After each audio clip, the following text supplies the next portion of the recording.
ఉమ్మడి కరీంనగర్ జిల్లాలో కుక్కలు స్వైర విహారం చేస్తున్నాయి. నిన్న హైదరాబాద్ పట్టణంలో జరిగినటువంటి సంఘటన మర్చిపోకముందే ఉమ్మడి కరీంనగర్ జిల్లాలో కూడా 3 చోట్ల కుక్కలు స్వైర విహారం చేసి ముగ్గురిని తీవ్రంగా గాయపరిచాయి. శంకరపట్నం మండల కేంద్రం చెందినటువంటి ఒక విద్యార్థితో పాటు సైదాపూర్ మండలం జాగిరిపల్లిలో ఒక వృద్ధురాలిని, అదేవిధంగా వీణవంక మండలంలో కూడా ఒక వృద్ధుని కుక్కలు కరిచి తీవ్రంగా గాయపరిచాయి. శంకరపట్నం మండల కేంద్రంలో హాస్టల్లో చదువుతున్నటువంటి ఒక విద్యార్థిని కుక్కల కరవడంతో అతనికి తీవ్రంగా గాయాలి. ప్రస్తుతం అతను కరీంనగర్ ప్రభుత్వ ఆసుపత్రిలో చికిత్స పొందుతున్నాడు. ఏదైతే బాలుడు చికిత్స పొందుతున్నటువంటి కరీంనగర్ ప్రభుత్వ ఆసుపత్రిలో అతన్ని కొద్దిసేపటి క్రితమే అతన్ని అడ్మిట్ చేయడం జరిగింది. మనం ఇక్కడ విజువల్స్ చాలా స్పష్టంగా చూడొచ్చు. కుక్కలు అతని పైన దాడి చేసిన తర్వాత గొంతును పట్టేందుకు ప్రయత్నించినప్పటికీ అతను చేయి అడ్డుపెట్టడంతో కూడా ఆ చేతుకున్నటువంటి కండరాన్ని అంతా కూడా పీకినటువంటి దృశ్యాలను మనం ఇక్కడ విజువల్స్ చాలా క్లియర్గా చూడొచ్చు. ఇక్కడ బాలకు చెందినటువంటి తల్లిదండ్రులు కూడా ఇక్కడ ఉన్నారు. చెప్పండి, అంటే ఈ ఘటన ఎప్పుడు జరిగింది, ఎలా జరిగింది? నేను నైట్ 10 గంటలకు సార్, నైట్ 10 గంటలకు వాళ్ళ వార్డెన్ సారు రెడ్డి మీరు రావాలి, మీ బాబుని కుక్క కరిచింది, హాస్పిటల్ తీసుకుపోతాను నాలో. సరే వస్తాం సార్ అని అన్నాను. ఇక్కడికి వచ్చారు. 1 అయింది, నైట్ 1 అయింది. అది పెంపుడు కుక్కరంట. అది మా గేట్ అవతలికి ఎగిరిపోయి కరిచిందట.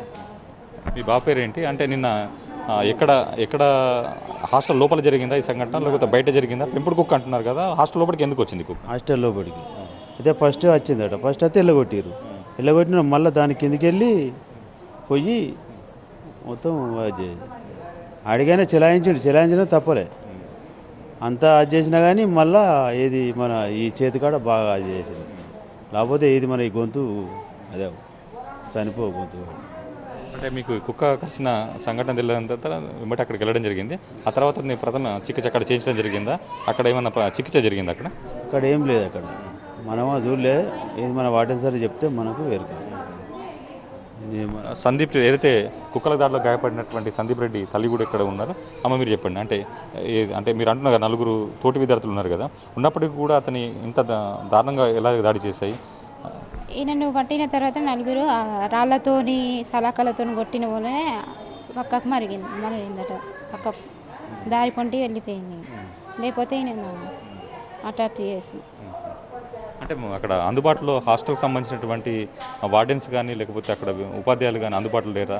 వాళ్ళు పర్యవేక్షించాలి ఉన్నారు సార్. పిల్లలు 4 ఈ అబ్బాయి ట్యూషన్ సార్లు వెళ్ళిపోయారు చెప్పి. మళ్ళీ తర్వాత ఫోన్ చేసిన వాళ్ళ పిల్లలు 10th క్లాస్ అబ్బాయిలు సార్ వచ్చి జల్దీ అంబులెన్స్లో తీసుకొచ్చిండు ఇక్కడికి. అంటే ఇప్పుడు ఏదైతే కుక్క కరిచిందో దాన్ని వీళ్ళు అక్కడ హాస్టల్కి సంబంధించినటువంటి సిబ్బంది కావచ్చు, వైద్యులు దాన్ని గుర్తించారా? దానికి సంబంధించి వ్యాక్సిన్ సీసీ కెమెరాలో తీసిరు సార్. సీసీ కెమెరాలో పెట్టి ఫోటో కొట్టిండు సార్. 10th క్లాస్ అబ్బాయి కొట్టి చూపెట్టిండు. ఇప్పుడు మీ అబ్బాయి కండిషన్ ఎట్లా ఉందని చెప్పేసి ఇక్కడ వైద్యులు చెప్తున్నారు. అబ్బాయి కండిషన్ చేతుకు బాగా తీవ్ర గాయమైంది. చాలా ఇబ్బందికరంగానే ఉంది చేతు. అంటే దానికి ఏమైనా సర్జరీ ఇట్లా అవసరం అని చెప్పినా? ఏం అవసరం లేదు అని అంటారు. ఇప్పటి వరకు అయితే ప్రాబ్లం ఏం లేదు, తీసుకుపోడు ఇక్కడ సాల్వ్ అవుతుంది అని అంటాను సార్. ఇది మొత్తానికి నిన్న సాయంత్రం ఈ ఘటన చోటు చేసుకుంది. శంకరపట్నం మండల కేంద్రం ఉన్నటువంటి హెచ్సి హాస్టల్లో 7వ తరగతి అయినటువంటి సందీప్ రెడ్డి అనేటువంటి విద్యార్థికి తీవ్ర గాయాలై అక్కడ కుక్క దాడి చేయడంతో తీవ్ర గాయాలై ఆ తర్వాత అక్కడ ఉపాధ్యాయులు అదేవిధంగా హాస్టల్ వార్డెన్ తల్లిదండ్రులకు సమాచారం అందించిందంటే ఆ తర్వాత హుటాహుటిన 108లో ఇక్కడికి కరీంనగర్లో ఉన్నటువంటి ప్రభుత్వ ఆసుపత్రి కూడా తరలించారు. ఇక్కడైతే ప్రస్తుతం చికిత్స అందుతుంది. మరొకసారి మనం ఇక్కడ విజువల్లో చాలా స్పష్టంగా చూడొచ్చు.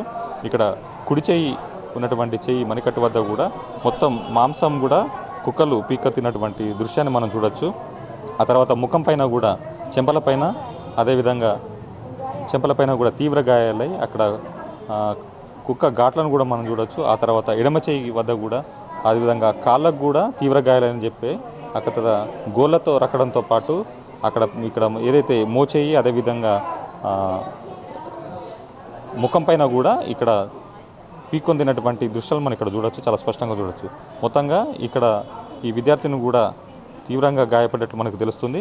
ఉమ్మడి కరీంనగర్ జిల్లాలో ఒకే రోజు 3 సంఘటనలు చోటు చేసుకోవటం మాత్రం జిల్లా వాసు కూడా కొంత భయపడుతున్నటువంటి పరిస్థితి. ఇప్పటికే హైదరాబాద్లో జరిగినటువంటి సంఘటన నేపథ్యంలో కూడా జిల్లా అధికారులు కూడా అప్రమత్తమయ్యారు. ఆ తర్వాత ఉమ్మడి కర్నూలు జిల్లాలో కుక్కల బెడద నుంచి తీసుకోవాల్సిన జాగ్రత్తపై ఫోకస్ చేస్తున్నారు. కెమెరామెన్ కిషోర్ కుమార్తో రామకృష్ణ, ఐడి న్యూస్, కర్నూలు నుంచి.